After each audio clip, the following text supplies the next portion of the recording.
Welcome to the Lowcountry Revolutionaries, the podcast that dives deep into the heart of Charleston, South Carolina's vibrant entrepreneurial scene. I'm your host, Bill Billotte, founder of Veritas Exoscience, and each week we're spotlighting the boldest innovators from the Chucktown startup community. These are the visionaries pouring their heart and soul into the businesses that are transferring Charleston into a global hub of creativity and American ingenuity. Get ready for raw, real conversations with the trailblazers shaping our city's future. Let's dive in. I would like to welcome Luke Mickelson. Luke is the founder of Sleep in Heavenly Peace, which is now the largest bed building charity in the world. It began as a simple act of service in his Idaho hometown, which grew into a movement with thousands of volunteers and chapters across the globe. Welcome, Luke. How you doing? I'm great, Bill. Thanks for having me on, my man. Thank you, sir. It sounds like you're doing some amazing work. It sounds like you kind of jumped into something trying to help some people out around your hometown, and you started a movement. So what in the world is going on, Luke? How'd you do this? Hey, listen, man. First of all, I tell everybody, I'm just a farm kid from Idaho, right? I don't think I'm any more special than the next guy, but when you stumble across something that really hits you, hits your heart, you get these, what I call these little tiny moments that talk to you and speak to you in many ways, that it's, I just feel like it's our responsibility to act on those things. And, and we far too often dismiss them. Right. Whether we're too busy or we don't know how to do that, or someone else is taking care of that. We spend our whole lives making excuses but once in a while, the moon and the stars align. And in my case, I grew up in a small town, Right. about 4,000 people. Right. Oh, yeah. And the beauty about living in a small town is the same thing as the curse. And that is, everybody and they all know you. Absolutely. Far too well than we should. Right. Right. And, but looking back, what that provides to you is I have this sense of support, this, this willingness to be there for my fellow local people, because you grow up next to each other. When Right. someone's pulled off the side of the road, you just stop to see how they were doing, because you're good chances you knew them. Oh, yeah. And it's like, so I you grew build up in a this small town. camaraderie. Grew up in a Yeah, small the town support too, just like you, man. So I totally Heck get yeah. that. Yeah. I guarantee you've had the situation where, you were doing something. You're so and so's son, or you're so and so's grandson, yeah. right? Oh yeah. Well, when my one story I like to share is when my parents they split up when I was about just before I got into high school. And that was hard. Oh, yeah. Like any divorce situation. And it was just my mom and 5 kids. I mean, it was Right. not going to be a great Christmas. Let's put it that way. Right. Well, when I walked out to the mailbox to grab the mail that season, there was $1,500 in an envelope. Wow. And that came from the community. That came from someone to support. And my mom was like she was the local secretary for the elementary. And then when I was in Nice. elementary, and then I went to the junior high, she went into the secretary for the high school, which was the same building, by the way. And then when I went to high school, she was the superintendent secretary. She just followed me through school, so there was no way I was going to get out of school. Right. Yeah, she probably is following you for a reason. You're probably a little bit in trouble all the time, right? I guarantee you, I would not be here if it wasn't.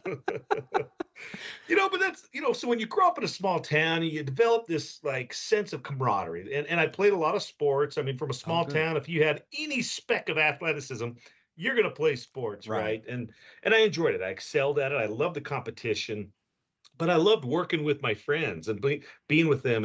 And I've noticed that throughout my entire life. It's like, I'm from Idaho. I love hunting and fishing and college football and all this stuff, right? But I never liked to do it alone. I always liked to be with someone. I'm the guy that goes to, the concert or the convention or where there's a big group of people. That charges my batteries. Right, man. right. I just love it.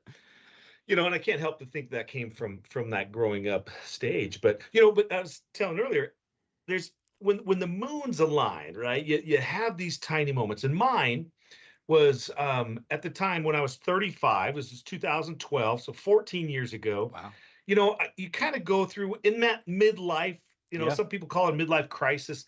I was going through something similar. Now I don't know what you call it, but I'll say I was going through like a faith crisis. I was going through like an internal, who am I? What is most important to me in life crisis, Right. and when you start asking those questions of yourself and you don't have very good answers, um, it's depressing. Yeah. It's hard. Here I got kids now. I need to be this dad. I need to be a good husband. I need to Yeah. provide. What is that? What's a measure of success besides Right. money? And you just have all these questions that you don't get a lot of good answers from. And so I'm sitting in this and stewing in this, whatever you want to call it, this crisis. And I had been for a little while. Right. And when I went to church, I held this position called a young men's president, which Okay. basically is I was over the youth group, boys ages about 12 to 17, Okay. and kind of like a youth pastor Right. in Right. the Right. Yeah. South, but Yeah. I'm not a pastor. So, anyways, I coached football. I mean, I loved being with the kids, and so it was a good fit for me, and we had a lot of fun. But the biggest challenge, at least nowadays, and certainly back then too, was when you try to find an activity for these boys to do during the week that doesn't involve a computer, a screen, a game, or something like, Yeah. not easy to do, Not right? easy at all. So keep in mind, so I'm trying to find these activities for these kids. I'm trying to stay afloat mentally and trying to be, positive and all this. Well, I'm sitting in a meeting. It's one of our leadership meetings for the church there, and a bunch of leaders were talking about the things that their program was doing, and Right. and then we talked about people that were helping in the community. And one family came up that a leader was talking about that kind of caught my ear because they lived in a part of town, my small little town, that I didn't even know existed. Right. And I've been riding my bike around this town since I'm 5. I mean, come on. Right. And so I said, like, where's this place? Like, where? And so it caught me by surprise. And then she said, because she had visited the home and she was talking about, what they needed. And, Yeah. the mom was the school bus driver. So, and the dad couldn't hold a job. He suffered from illnesses. And so they were struggling Yeah. financially. Oh They yeah. needed food and rides, and the kids didn't have any beds, and they needed coats for school. And I was like, whoa, whoa, whoa, whoa. Wait a minute. Did you just say the kids don't have any beds? Yeah. Like what in the And world? yeah, like, right. I'm like, okay, they got mattresses, right? And she looked at me and she says, no, they're just on the floor. And dude, Bill, I tell you what, that hit me so hard. I Oh mean, yeah. and I'm sure it hit everybody else too. Yeah. But for me, I don't know why. I thought of my own kids. Yeah.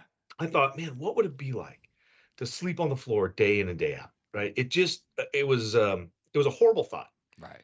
And then I thought about my Boy Scouts, and I Yep. thought, aha, Yep. here's a great, you know where I'm going with this, Oh right? yeah. Here's a great opportunity to get an Xbox controller out of those boys' hands and put a drill in it and teach them something. See, I think anybody would do this in my Yep. same shoes.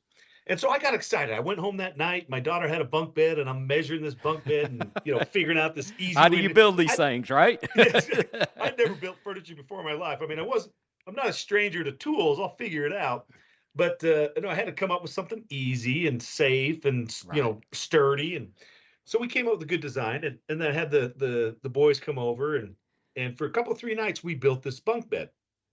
Had a great time, right? I Nice. got to see the joy that these boys got from service. That was one thing I wanted them to learn, right? Right. Because I Right. believe that if you want true joy in life, you got to stop looking at yourself and see how you can help other people, because your problems, they don't go away, of course not, Right. but you're in a state of mind where you can see them from these problems from a different perspective, right? Yeah. And it helps you deal with them, right? It's kind of like, Absolutely. if you got your problems stick in the closet, us human beings just have this weird way of making this problem 10 times bigger than probably what it really is.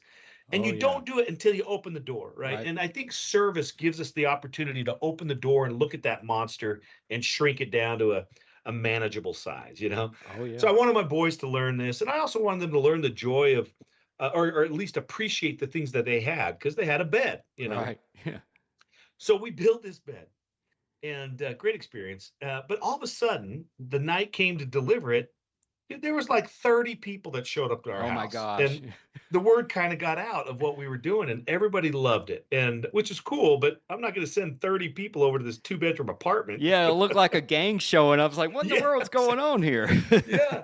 So me and a bunch of leaders stayed back. I had to clean my garage anyways, and we let the boys go. And the next day at church, they just talked about how amazing it was. Oh, They nice. the boys got to see the kids. Number one, they got to see the conditions Right. that the kids were sleeping in, right? That made an impression. Right. They got to see their parents and how grateful they were. And, you know, it was just really neat to listen to this testimonials of these boys.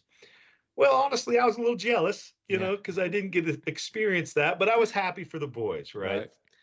Well, the next week comes around, and it's funny, Bill, how life just creeps itself back in and you just fall back down in the same rut. Oh yeah. And I knew it. And it was almost worse now, Yeah. right? Because I got this little spark You got a of little passion high, doing and this. now you're hitting the low, right? Exactly. And it was a little interesting. It was a high of something I'd never felt before. We'd done service before. You Sure. know, we built wheelchair ramps and did all that stuff before.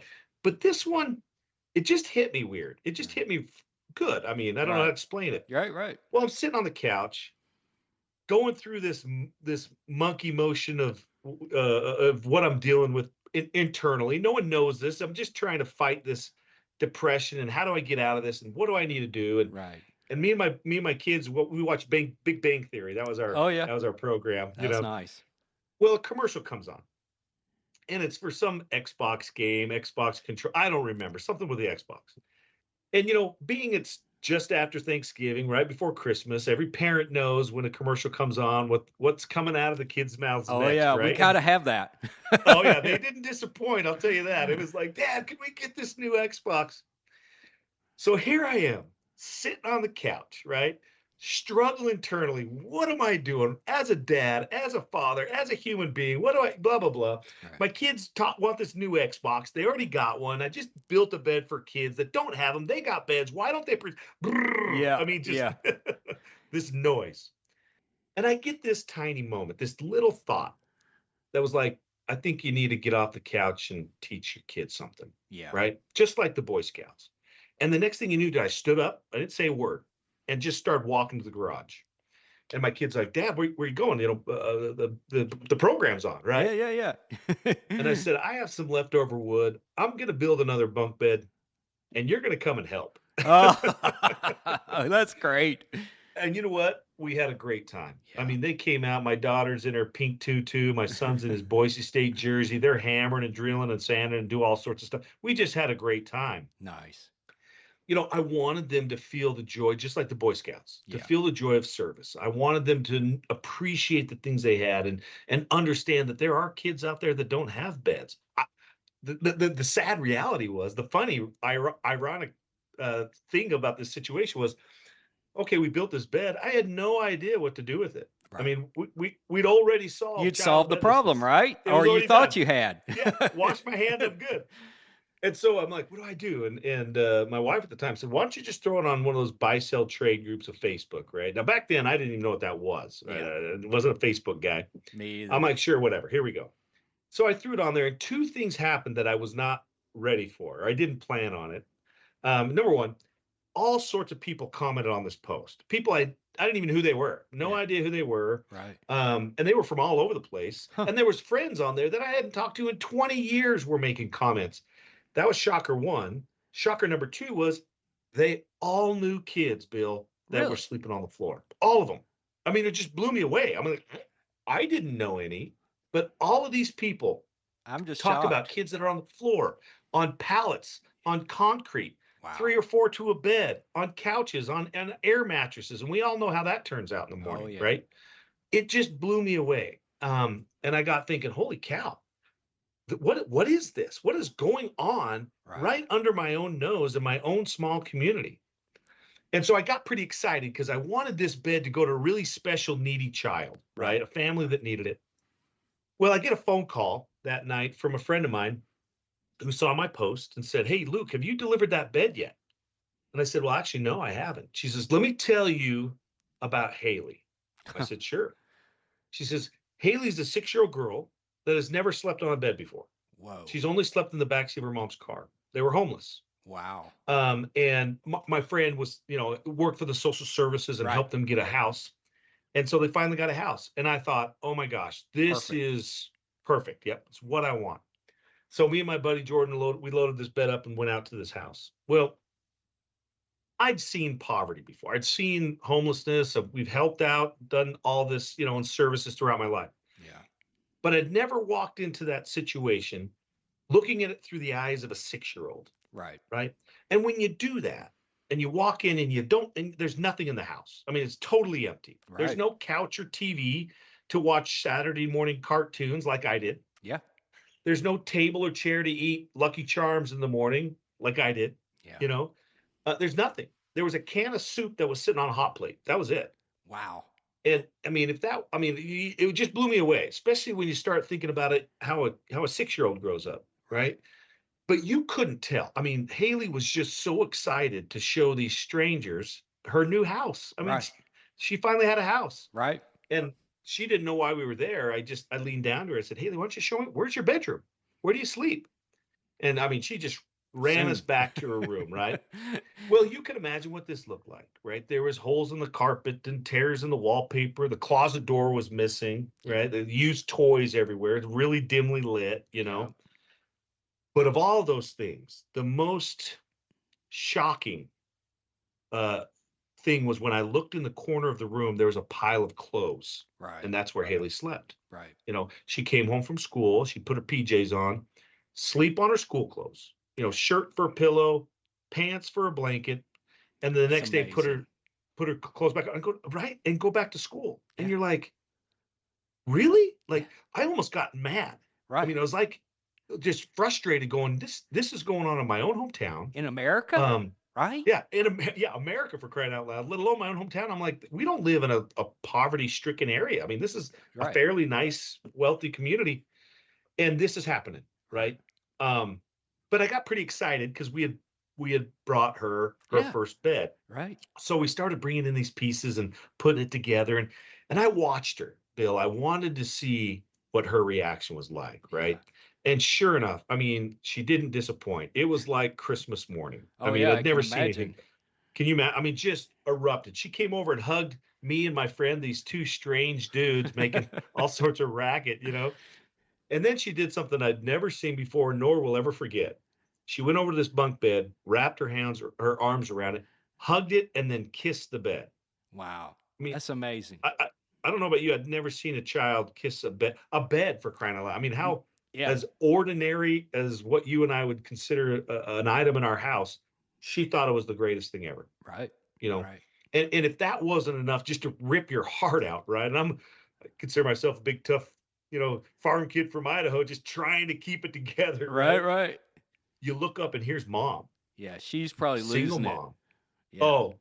6 years of tears just pouring out of this out of this lady's face. And I was raised by a single mom. Yep. So I knew exactly what each one of those tears meant. Right. You know, I knew that the pain and anguish and frustration and fear and guilt and all these everything's sitting there. Yeah. Yeah, trying to take care of a child, you know, food, clothing, shelter. Those are the three big ones, right? Yeah. And she got them. Yeah.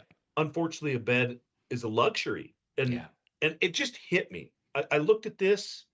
You know, the Boy Scouts talked about this bed delivery that they went on to and how amazing it was. Right.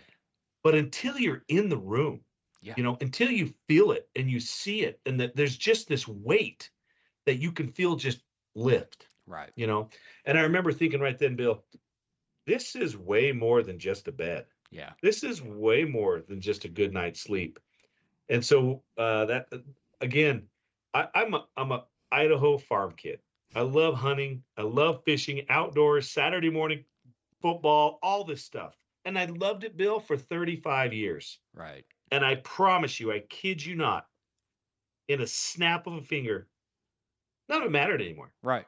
I didn't care about it anymore. Right. I wanted to build as many stinking beds as I could. Yeah. Remember, I had this big post that had all these kids on it, right? Yeah.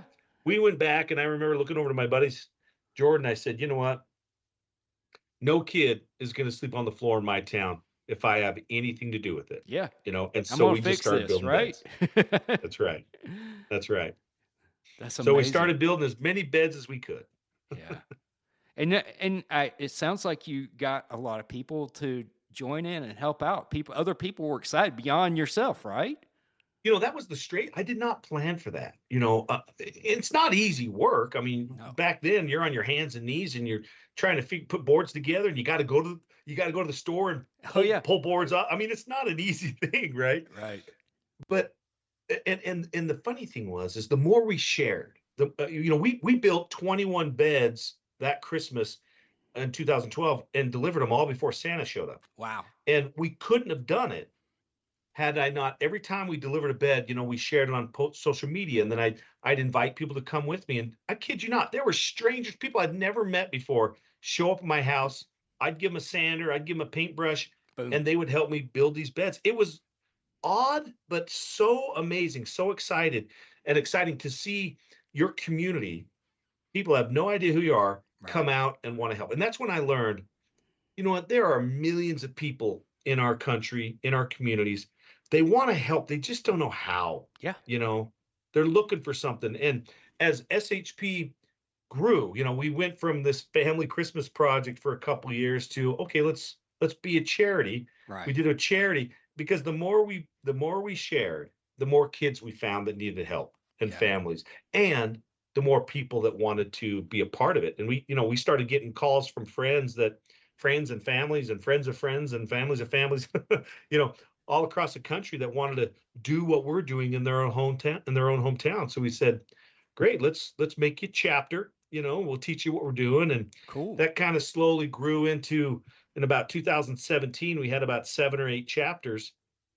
And then something happened.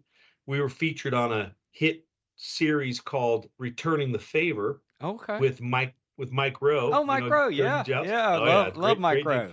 And it was a Facebook watch series, so not necessarily everybody saw it, but it won a bunch of awards. He would go around the country and he'd find, charities and people doing good. He'd highlight he'd surprise them. He'd show up, surprise them. Then he'd highlight the charity, and then give them something, like whether it was money or a car or items. In our case, he gave us a warehouse rent-free for 3 years. Whoa, that's huge. Which was huge. But the biggest thing that show did for us, it was the megaphone that we needed. We were viewed by 10 million people. And because of that show, it launched SHP nationwide and even globally. Wow. And now, because of that, we've just finished training. We train once a quarter. Right. We have now trained over 470 chapters in 4 countries. And we've built over 400,000 beds. Wow, that's crazy. 400,000 beds. And obviously it's like all over the U.S. and other countries. So, are the beds? I mean, I hate to ask a practical question, but are all the beds the same design, or are they different? Yep. What? How do you do that? So they're the exact same design. In fact, it's even simpler than that. I basically took my daughter's, the bottom part of her bunk bed, and keep in mind, it actually was a full, right? But I shrunk it down to a twin, right? Because you got to understand, a lot of these places we go into, I mean, trailer parks and apartments, they're small. There's not a lot of space, right? And that's why bunk beds made sense. So I made a bed and basically made 2 beds and flipped one on top of the other. Just reversed it, and it worked out perfectly, right? Put pegs in the middle, and the side was a ladder, and it worked great. And it's the same design from 2012 with just some very, very small tweaks to what you see today. So it's the same twin size single or bunk bed that you'll find in Hawaii, Miami, Alaska, Canada, wherever. Wow. That is amazing. And how I knew, Bill, that, listen, like the more we did, the more we found out about kids and child bedlessness, which is not even a real word. Do you believe that? Right, I know. But it's a real problem. I've heard of it, really, to be honest. Yeah, and the more we found out about it, the more I realized, okay, this is a huge problem. Number one, I went to look to find another charity that was doing it so I could learn how to do it. I had no business starting a charity. I'd never started one. I found just one in North Carolina. Okay. In the Charlotte area. That was it. Right. So that was an eye opener. And then I started getting calls from Child Protective Services, foster care, right? CASA, all these organizations that help these families in these situations. I was like their best friend. That's great. Like I was like their favorite guy. I didn't know why until one of them said, "Luke, you don't understand. Like finding a bed for a child in these situations is oftentimes the single hardest thing for them to find." Oh, wow. That's amazing. Who would have known? I mean, I Yeah. had no idea. Right. And we're the largest in the world, mostly because there's not very many, and there's not a lot of been around very long time. But we do build a lot of beds. We build almost 100,000 a year now, and because that's how big the need is, and that's Right. how unknown. It actually, child bedlessness represents greater than 3% of the total population, wherever Wow. you live. 100,000 people, there's 3,000 kids sleeping on the floor. And as I'll put it in perspective, as you and I talk right now, Right. there's 140, 150,000 kids on our waiting list right now, waiting Wow. for a bed that know about us. Yeah. And we only cover 28% of the population. That is just incredible. It's like I wouldn't even thought that was anywhere near that. I mean, Yeah. this idea that, someone can't get a bed and have to sleep on a pile of clothes is just, in America, it Yeah. is kind of the craziest thing. And I wouldn't have believed it if you hadn't told me. And here's the thing, Bill. You talk to anybody, and trust me, you and everybody else I talk to says the same thing. I was the same way. I had no idea. Yeah. No idea. And the minute you find out, you're like, oh, heck no. No. Like, Yeah. not in my town. Right. That's why our mission statement is that no kid sleeps on the floor in our town, because Oh, we want the nice. volunteer. I knew that if we were going to solve child bedlessness, it's not going to be solved by some farm kid from Idaho building beds, right? Yeah. It needs to be solved by the community that those kids live in, the kids in your community. So we had to develop some sort of platform that could be easily followed, easily directed, Right. and do what we were doing in your own hometown. Right. And so that's what we did. We made the process as simple as possible to become a chapter, as simple as possible to run. We focus in on three things: raise money, build, and deliver beds. That's it. Nice. Right. Our of course, our corporate office or administration, we take care of all the mumbo jumbo administration stuff that we don't want chapters to mess with, Right. because we want them just to focus in on their own communities, and they love it. Right. That's great. Yeah, Yeah. I saw there's at least a couple of chapters, I believe, in South Carolina. There's one in Oh, the yeah. Charleston area. And I know there's a lot of people around this area who would be like, hey, I didn't even know this was an issue Right. around here. And so, Yeah. and they can reach out. Can they reach out? Do they need to go to the main hub for Yeah. So SHP, or how did they this do is it? this is beautiful. So for years we have, of course, a website, right? Right. You learn about SHP. Well, we've changed that now. When you go to our website, shpbeds.org, Right. you won't come to some big national page. It's going to come to and take you to the closest chapter to you, Oh, cool. because we want you to see this is all local stuff. This is a Right. local problem. We want you to see what's going on in your own hometown. You're going to see how many kids are on the waiting list. Right. You're going to see how many beds that chapter's built and helped, right? You're going to see the events that chapter is going on. You can contact them. You can make donations. 90% of your dollar stays in that community to build Cool. beds, right? 90%. You can find out if there's no chapter near you, you can start a chapter, right? That we have a very robust and successful training program. And best yet, if you know a child that's sleeping on the floor, right? This is how we find them. Right. You can go to shpbeds.org and you can apply for that child, whether it's your own, Oh, nice. your neighbor across the street, or your friend 6 states over. Depending on the zip code, if a chapter president has accepted that zip code as a deliverable area, then he'll get the application. That's amazing. That's great. I mean, Mhm. Luke, I'm just astounded at all the things you guys are doing. And I know you wanted to talk about this, and you also want to talk about a little bit about, some of the things you've learned in your process of setting up an international organization. Can you believe that? Yeah, it's crazy. You don't set out. I get that question a lot. Did you ever imagine? I'm like, Right. who dreams this? No one does, right? Right. At least I didn't. This was a family Christmas project that at one point was called Beds for Babes, which is a terrible name. That has other connotations, doesn't it? Yeah, That's so wrong. I tell people, not a good Google search. Trust me. Yeah. No, and it just evolved, right? And like many, and the only thing I'll share about this, Bill, there's a lot of things you learn down the road. In fact, I do some nonprofit consulting because Oh, I've cool. learned as I've learned, and I'm an entrepreneur. Like, I've started many businesses, sold them. I love starting businesses. I've learned a lot. And that's basically how SHP started. I just started it like a business, Oh right? And yeah. that I learned some people don't do that. I learned some of the things that they have mistakes, and I've learned from my own mistakes. So, anyways, I do a little bit of nonprofit consulting. Well, there was something that came up recently that affected me so much and personally that I knew me enough to know that I'm in trouble here. Like I've got a problem. Really? And this is what's called founder syndrome, right? And it's really found heavily in the nonprofit space, right? Okay. Also in for profit as well. But Okay. to sum up founder syndrome is when you create an organization, right? Like I did, or like any founder, they create an organization. They first create it usually because of something they see, something happens to them, happens to a loved one. It's a very personal thing, Correct. right? So they become very bonded to it. Well, this bond I call is identity fusion. Ah, So here you create something and you grow it, and now you have an organization and you have yourself, and everybody knows you and it knows it, and so you become one. right. And it makes sense, right? You know It works for a your blood, while. sweat, and tears are putting into it. You know, you're doing all this, and you become one. I mean, 99.9% of the people on the planet only know and will only know Luke Mickelson because of Sleep in Heavenly Peace, right? Right. Your identities just become one, and they become that way for a long time. Well, when an organization grows and evolves and a leader evolves, right?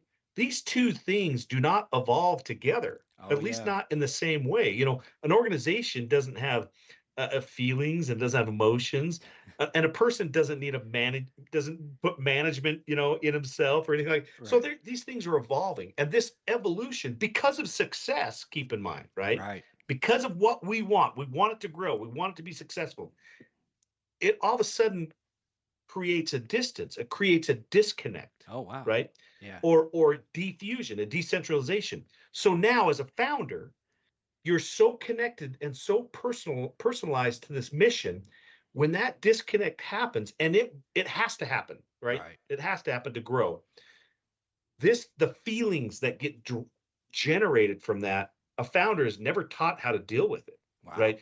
It becomes very personal, Yeah. becomes very guarded, very defensiveness. You feel like you're losing control. You feel like people are out after your job and want to kick you out. And I mean, all of these are real feel. You You talk to feel like you're going to get left behind, right? any founder right now is going, holy crap, that's exactly how I feel. You know, but it's true. And here's the thing, very personal. I was going through this Mm, not too long ago. right. And to the point, like many founders that go through it, you end up saying the wrong thing, doing the wrong thing, acting very poorly, and you get kicked out of your own organization, Mm, right? yeah. You It know, happens. and it happens a lot. I mean, to the point where people commit suicide over it. It's a real problem. And the challenge, when I was going through it, I had my moment when I looked at my wife and I said, I have a problem. I have a major problem. Yeah. You know, I need to talk to someone. I Oh need yeah. to find a therapist. I need to take medication, whatever. I've got to, because here's the thing, like I knew the feelings I had were wrong. Yeah. Well, that's not even the right term. I knew the feelings I had were difficult to deal with. I knew that, hey, the organization, of course, I want it to build past me. I want it to build where it doesn't need me. You want that. Right. What you're not ready for, what you're not taught, what you're not trained on how to deal with is the emotions that come from that. Right. And they're unavoidable, Bill, Right. unavoidable. And founder syndrome will stick with people till the day they die, Mm. right? Because you're so connected to it. So what do you do? You know, I went to the internet, I went everywhere I could find, and there's very little help out there Yeah. for No, founders that no, go through nobody this. talks about what happens when you're successful, and and things change on you, Yeah, and yeah, and like you're saying, it's like okay, the business is growing, it's not just me anymore, and correct. that doesn't feel so hot. You know what's funny is and as a founder, you love that. You love the fact that your business is growing. I remember I went to training one time just a couple of 3 years ago, and I met someone that came to SHP training to be a chapter president, had no idea who I was, Right. had never even heard the name Luke Mickelson, Right. which at first you're like, that is awesome. We've made it, right? This isn't hanging on my shoulders anymore. This is on its own. The train's running. Awesome. Yep.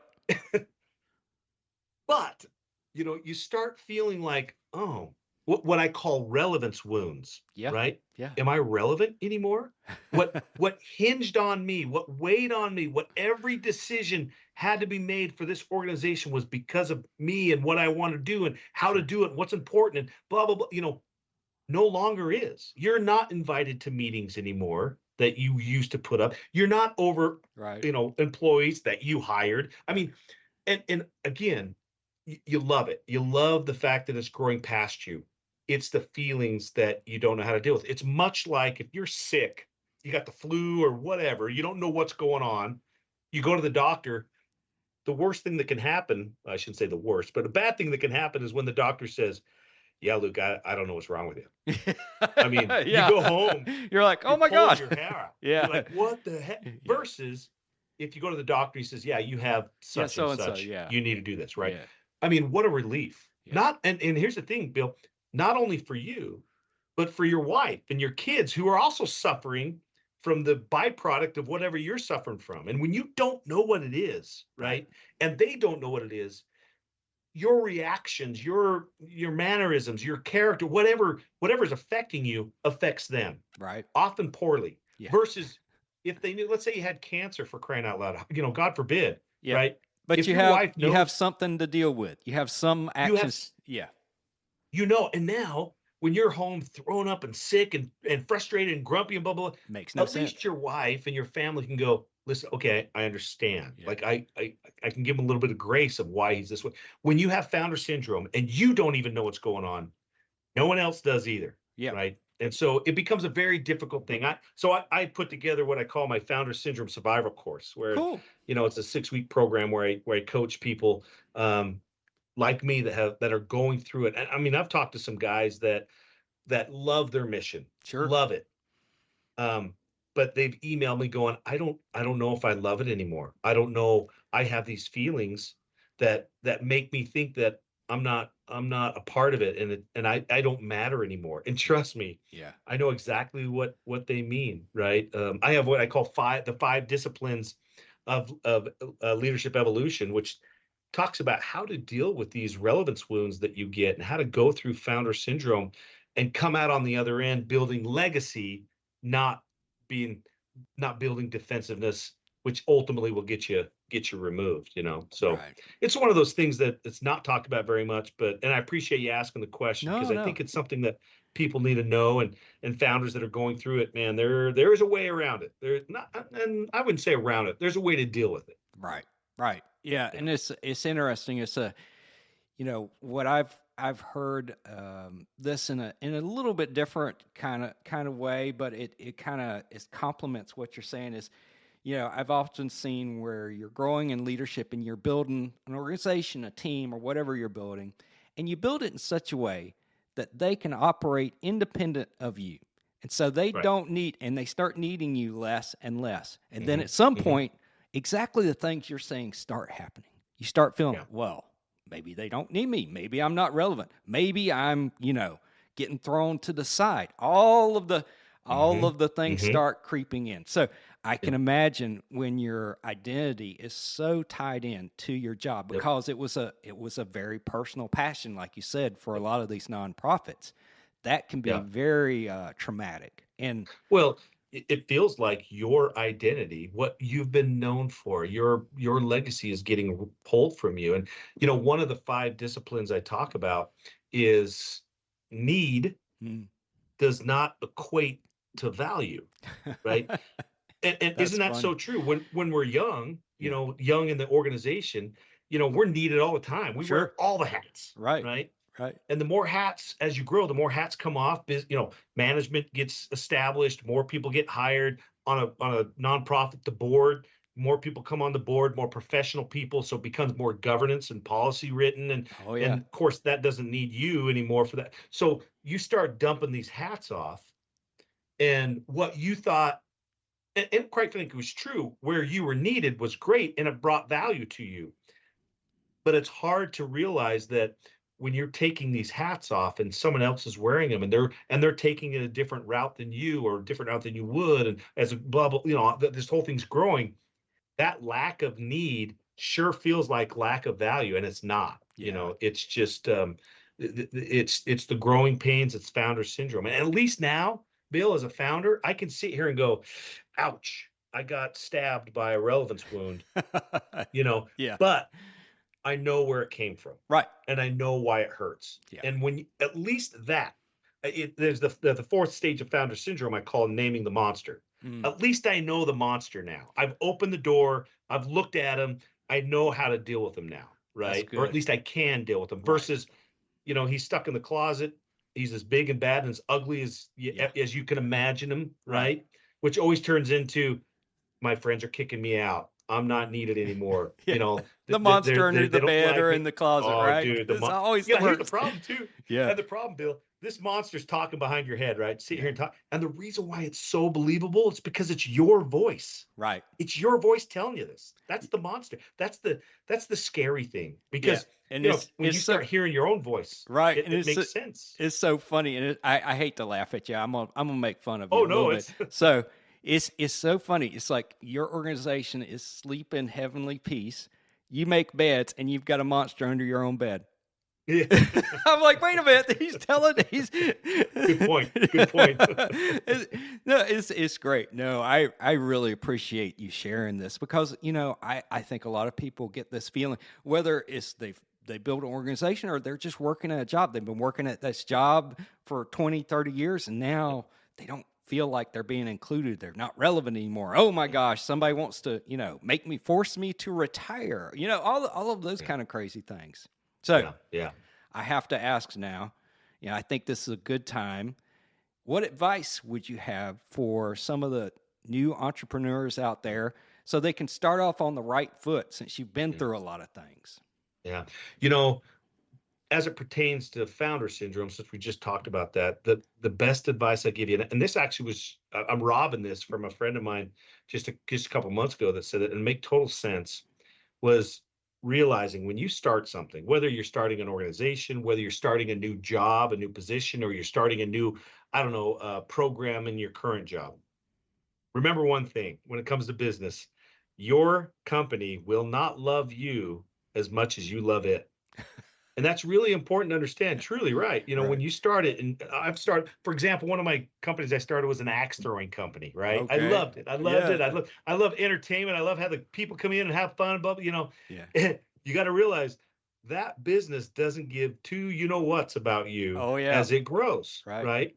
And you love it. You put your heart and soul into it. And that's part of the founder syndrome issue, is feeling like you're going to grow in the same direction and evolve the same as a business, and you just won't. You won't, and that's okay. And quite frankly, the growth is success. And when you start feeling these feelings, that's nothing more than success. Right. It doesn't feel like it, but it really is. And so, that's probably the best advice I'd give to these entrepreneurs. And the second thing is, especially when you're starting a nonprofit, listen, you have to put your passion into it. It has to be a passion. You do these things, even for profit, right? You do these things in some cases because it's something that you hold dear to you, right? It's a passion. And I actually do a lot of keynote speaking about making passion purpose. Oh, cool. And there's a lot of people that start businesses and they fail because they either lose passion for it, right? Or they never really were able to change passion into purpose. And leaders, the successful leaders, can take their teams and create passion, which ultimately will create a purpose for them and their employees. Those are the successful ones, right? Wow. And so learning how to create passion and then converting that passion into purpose is how you grow an organization to something beyond yourself. That's awesome.